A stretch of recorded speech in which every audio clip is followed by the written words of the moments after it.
Here we are at the bottom of the hill at Western Kentucky University. The outside looking in, the EA Tittle Arena, where tonight the WKU Hilltoppers welcome the Blue Raiders of MTSU. Certainly a big matchup, Craig, with these two teams, WKU 7th in the conference standings, MTSU 8th, and only the top 10 making the Conference USA tournament. Exactly, and Middle Tennessee had kind of got off that snide. Well, here we see a massive dunk from Alston. This young man, he can really get up, folks.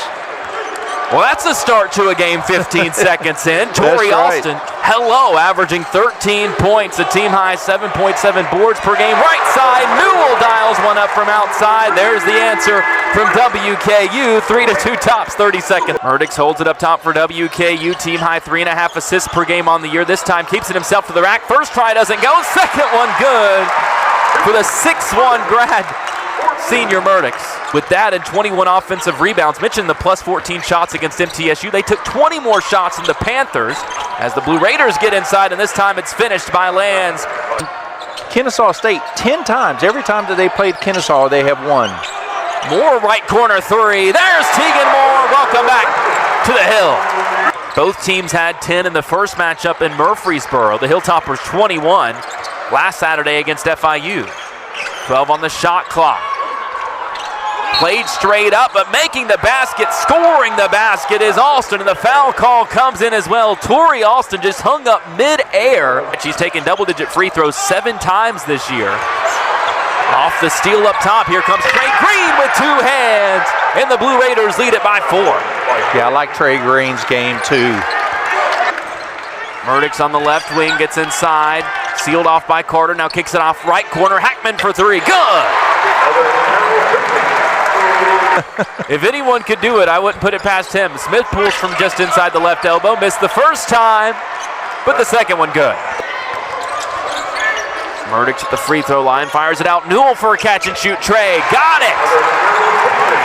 But give credit to Smith back down here on this end. We've seen him a couple times on the interior where he gets right in the paint in front of the rim and has scored a couple times. Murdix hands to Moore. He'll fire a 3. He'll hit a 3! Here comes Murdix up to ODI, and he flushes it for 2. Well, that time off the... And even more important to have Tegan Moore back without Boone tonight, because Moore averaging 6 rebounds per game, and here gets the and one opportunity. Already 6 offensive rebounds for the Blue Raiders. Smith tries a 3. That one misses long, batted around. Another try for the Blue Raiders, this time converted with the J from Lands. Here comes Smith the other way.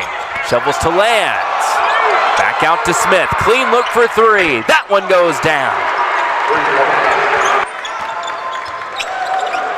Myers stuck up top. Moore comes to get it, guarded by Land. Steps behind a screen. 3 triples for Tegan Moore. Now in double figures in 17 of the 20 games that he's played in. Smith with the runner, good. Sean Smith now with 9 points. Carter averaging 10.5 points per game. Stuck on the elbow. Fires it out right corner. Now a step back 3 on the way for Lands. Got it! Kamari Lands from outside. First time we've seen Hafner tonight after he was so pivotal in the FIU win with 16 points and 4 triples. Newell buries another. His third of the night for WKU after he had 5 in that game to go along with his 23 points. 1% and 18% from deep, only trail it by 3 because they've really flipped WKU's usual script against the Hilltoppers. They've taken 7 more shots than WKU, and half of their rebounds have been offensive. Right side jumper good for Oglesby, and it's a 1-point game. Their hands are up. They're keeping the ball alive. They may not be getting the rebound themselves, but they're keeping it alive for other teammates. Right side Carter sends it into the corner. Oglesby down low. Jovanovic spins against ODI. Nice move and a good finish with the left hand. Oglesby sends it left corner. Trey Green for 3 way long, but Jovanovic with the opposite side board. Lands, fires, and hits. Half averaging 7 points, 6 rebounds per game on the year. He switched on to Murdix now, trying to go down low. Finally gets it to Keita. Double team comes, but Keita finishes with the right hand. Nice looking catch and finish for Keita. controlling their turnovers because I think they had 6 maybe in the first 10 minutes or something like that. Right side all the way to the rim. Hackman puts it in for 2. Picked off by Lands. All the way to the rim. Nice move and a finger roll to cap it off. Good little Euro step there for Lands. Not to mention he's 2 for 4 from 3. The rest of the Blue Raiders just 1 for 11 from out there. Murdix gets to the rack once again and scoops it in. Skying Hackman. He wants to run as well. Goes right at Loof. Contact, no call, doesn't matter. He's sealed off and they have to reset with Smith in for the first time in the second half. Played about 11 minutes with 9 points in the first half. Gives it to Loof, who drops it in for 2. And that's what makes Smith such a complete player. It's that playmaking ability. Gets the bucket. Makes it a 9-point game. Western Kentucky starts the second half here making all 5 of their field goal attempts, and they're all on the interior in the paint.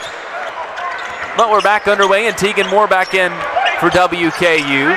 He drives in, takes the bump. Tegan Moore picks up where he left off in the first half. As we get back underway, Marcus Whitlock has it, driving left to right. Nice drive, better finish, and one for Marcus Whitlock Jr. Smith lobs it down low. Jovanovic, nice move around. Keita wraps to the right block. They're going to count the basket. Another and one opportunity this time for Jovanovic, the Serbian, navigating on the baseline. Smith denies the screen all the way to the rack, scoops it up and in. Boy, a sweet floating move. Lead, 10-point lead, 8-point, 10-point. Something's going to have to give one way or another.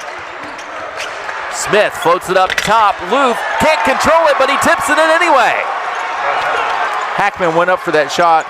You can kind of lead into that he kicked those legs out. Smith steps back, left elbow, Jay. That's perfect. Whistle blows underneath. We've got a foul, fighting for a rebound that didn't happen. Very impressed in that Kennesaw game with the fact that they matched the pace from the Owls, and they have really been able to speed this thing up to get back into it. Lands working down low, spins, drops it at the last moment, and it's thrown down by Loof. Now sends it back outside to Kamari Lands. Bumped by Newell, stops, fades, and hits with one hand. It's a 3-point game. Moore gets around Lands this time and scoops it in with the right hand going left. Played through the bump. Blue Raiders in the bonus as well. 7 fouls in the half on WKU. Smith lobs it up. Blue flushes it home with 2 hands. It's a 3-point game, 62-59. The Hilltopper edge dwindling, and the Blue Raiders have made 6 straight shots. 10:05 left to go. Smith gets a screen from Loof. Tries to tie it again with a 3, and this time it's down. We're all square at 62 apiece. A 21-7 run since that point. Murdix goes down low to Newell, spins off, hesitates, reverse layup, good with the foul. There's Newell with his first basket of the second half. They've made 7 of their last 8 shots. On the block, Trey Green. Now it ends up with Lands for 3. Hits every part of the rim and falls, and the Blue Raiders take the lead. Smith. Here's Newell against Jovanovic. Lost his dribble. They bring the double team with Lands. Myers went into the backcourt. They say because it's tipped, it's not an over and back. It ends up with Murdix, and Murdix puts WKU ahead 66-65 with a 101-49 edge all time. But they lead it only by 1 here as we get back underway with Jovanovic down low, and the Blue Raiders take the lead right back with Smith. Screen from Jovanovic. Smith just inside the right elbow, gets the runner to go. Sean Smith now with 18. Just 6 points and 2 rebounds in 17 minutes of action. Left corner sets a screen to spring Oglesby free, and he knocks down the corner triple. Smith has it up top, gives it to Alston, who's still in for the Blue Raiders. Back to Smith, lobs to Alston, goes up to get it, and flushes it down. Wow. He defied gravity. Noah Boyd hasn't played in about 6 games. He's a 7-footer, so and Odell's fouled out. Yeah, and they're shorter there, so. Tied at 76, Lands for 3. MTSU gets the answer again. It's Kamari, cold-blooded Land. This is Conference USA basketball at its best. Jovanovic pressured up top. It's taken away. Here comes Moore again to the rim. Missed it long. Tipped back in by L.J. Hackman. Western Kentucky did a good job following that shot, Jovanovic or Alston. and they had the bigger Alston throwing it in this time. They isolate Smith against Murdoch, stuck on the block, has nowhere to go, lost it on the way up, got it back off the tip from Murdoch, and he's fouled on the layup try with 13 and a half seconds left to go. Another chance to tie it for Sean Smith, the Kentucky native. Rattles home. WKU with a timeout left. Do they use it? Not at the moment. Murdoch will bring it into the front court. Under 10 seconds left to go. Gets a screen from Newell. Up top, Moore.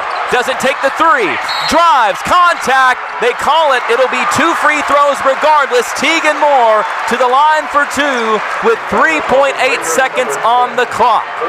Almost in the first half. We thought he might get 15 minutes, but he really is looking pretty solid out there. If Moore makes the second to set up his defense, second on the way, hits. A little bit bigger lineup there by substituting Unseld for Myers. Comes into Smith, dribbles into the front court, gets to the elbow, the runner misses long, and WKU holds on to win 82-80. Their 102nd win in this series, and the first time they've swept the Blue Raiders since 2021.